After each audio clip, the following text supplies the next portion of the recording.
the ability to stop a storm through stillness, a sacred transmission on the forgotten power of silence over chaos, opening transmission. There is a stillness so deep that even the winds obey it, not because it commands, but because it does not move. A true yogi does not fight the storm. They become so empty, so silent, that the storm forgets itself in their presence. In today's sacred transmission, we enter this ancient and forgotten city, not as a myth, but as an inner reality, the ability to calm outer storms through inner stillness, and how this ancient power is rooted in the deepest truths of consciousness itself. 1. What is the storm truly? When we say storm, we do not only mean clouds and thunder. We mean conflict. We mean chaos. We mean wild energy, rushing outward with no center. A storm is the physical expression of collective agitation, just as thought is the inner weather of the mind. When the collective field becomes unstable, it births wind, fire, confusion, imbalance. But a yogi sees beyond the form. They do not see storm as enemy. They see it as ungrounded prana, and they know how to become the still ground into which all winds settle. 2. The silence beneath the elements. All elements, air, water, fire, and earth, emerge from a common source, and that source is silence, not the silence of absence, but the pregnant stillness from which all form is born. Just as a tuning fork brings dissonant strings into harmony, a stabilized consciousness brings disorder back to balance. The ancient sages called this the power of perfect presence. The storm cannot survive where presence is total, not because it is defeated, but because it is remembered back into stillness, back into the silence before it fragmented into movement. 3. Historical accounts of the storm-stilling city.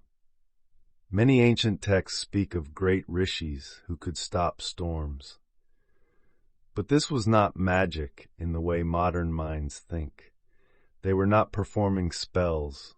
They were entering such profound stillness that the weather around them responded. Rishi Agastya walked into the ocean, and it split to allow him through, not because of force, but because he walked with such still intention that nature recognized her master.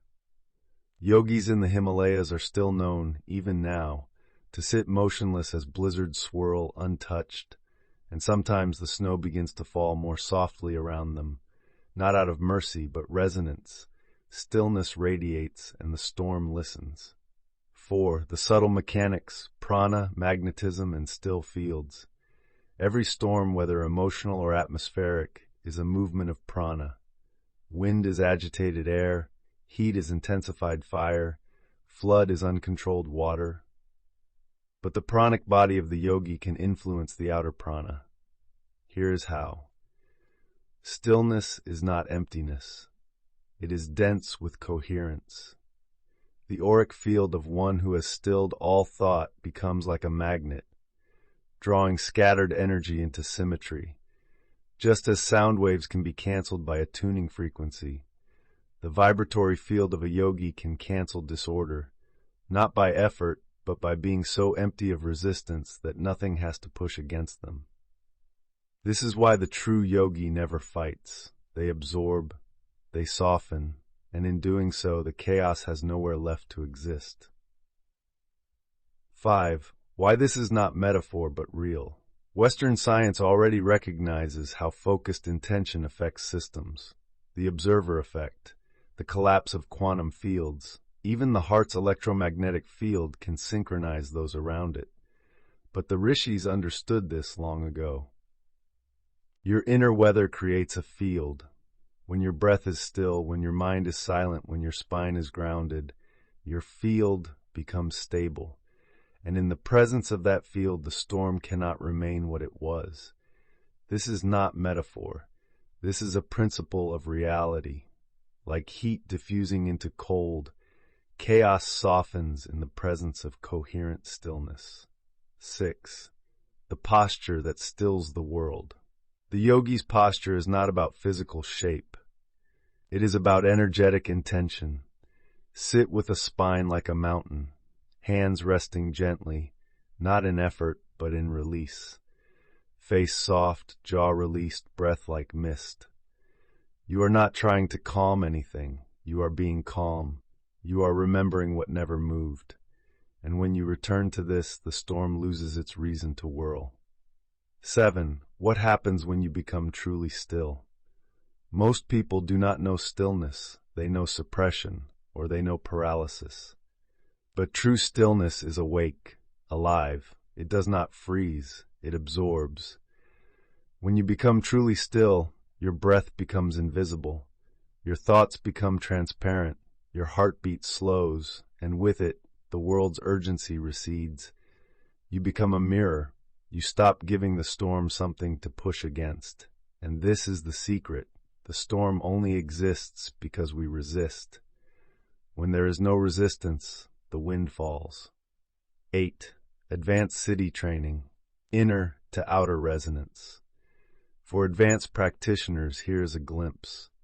When you can sit in total stillness for 45 minutes without moving a single muscle, without changing your breath, without following a single thought, something strange begins to happen. You are no longer separate from the air, from the trees, from the sky.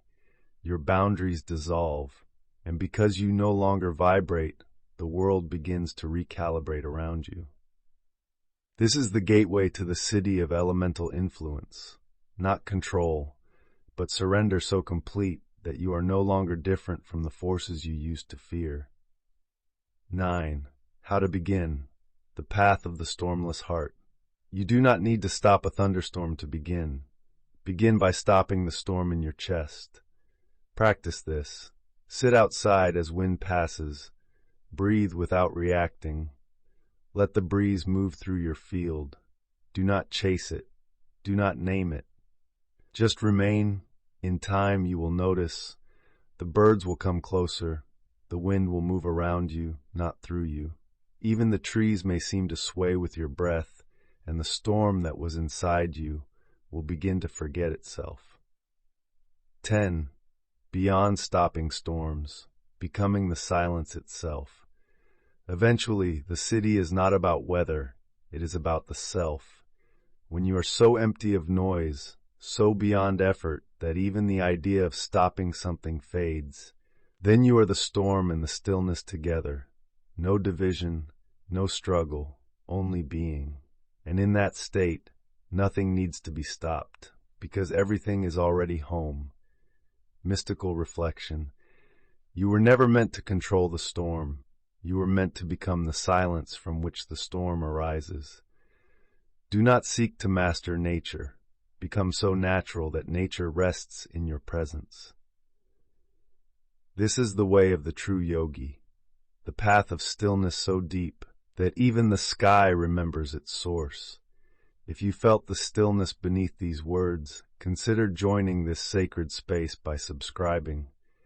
Each transmission is a doorway to the ancient, living silence within you. And if you feel called, becoming a member helps support the unfolding of deeper content to anchor this ancient remembrance in our modern world. In the next sacred teaching, Reversing Illness by Withdrawing Identity from the Body, we will explore how the very act of saying, "I am sick," locks the body into suffering, and how true healing begins with the dissolving of identity.